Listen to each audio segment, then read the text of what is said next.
నమస్తే, welcome to social post. నేను మోనికా. అగ్రరాజ్యం అమెరికాలోని టెక్సాస్ రాష్ట్రంలో ఓ రిపబ్లికన్ పార్టీ నాయకుడు చేసిన మతపరమైన వ్యాఖ్యలు తీవ్ర దుమారం రేపుతున్నాయి. టెక్సాస్ లోని సుగర్ ల్యాండ్ లో ప్రతిష్ఠించిన 90 అడుగుల హనుమాన్ విగ్రహంపై అలెగ్జాండర్ డంకన్ అనే రిపబ్లికన్ నేత చేసిన వ్యాఖ్యలు హిందూ సమాజాన్ని తీవ్రంగా కలిచివేశాయి.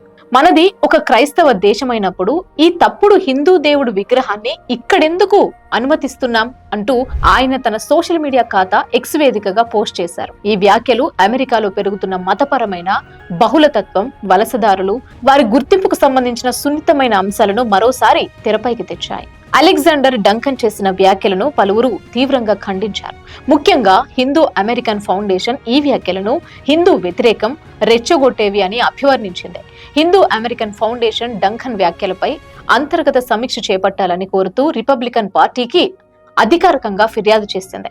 టెక్సాస్ జిఓపి మీ పార్టీ నియమాలకు వ్యతిరేకంగా వివక్షను ప్రదర్శిస్తూ హిందూ వ్యతిరేక విద్వేషాన్ని వెళ్లగక్కుతున్న మీ సెనెట్ అభ్యర్థిపై చర్యలు తీసుకుంటారా అని హిందూ అమెరికన్ ఫౌండేషన్ ఎక్స్ వేదికగా ప్రశ్నించింది. సోషల్ మీడియాలో కూడా ప్రజలు డంకన్ వ్యాఖ్యలపై తీవ్ర స్థాయిలో ఆగ్రహం అయితే వ్యక్తం చేస్తున్నారు.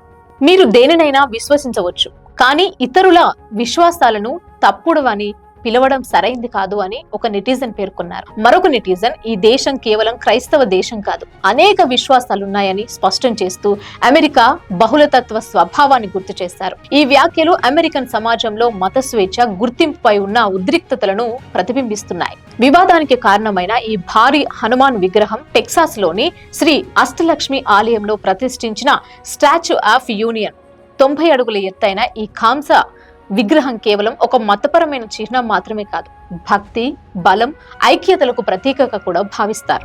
అమెరికాలోని అనేక మంది హిందువులకు ఈ విగ్రహం తమ సంస్కృతి, గుర్తింపుకు ప్రతీకగా నిలుస్తోంది. తమ అస్తిత్వాన్ని, మతపరమైన స్వేచ్ఛను గౌరవించే ఒక చిహ్నంగా వారు భావిస్తారు. ఈ సంఘటన అమెరికాలో వివిధ వర్గాల విశ్వాసాలకు చెందిన బహిరంగ చిహ్నాలను ఎలా ఆమోదించాలనే అంశంపై చర్చను తిరిగి ప్రారంభించింది.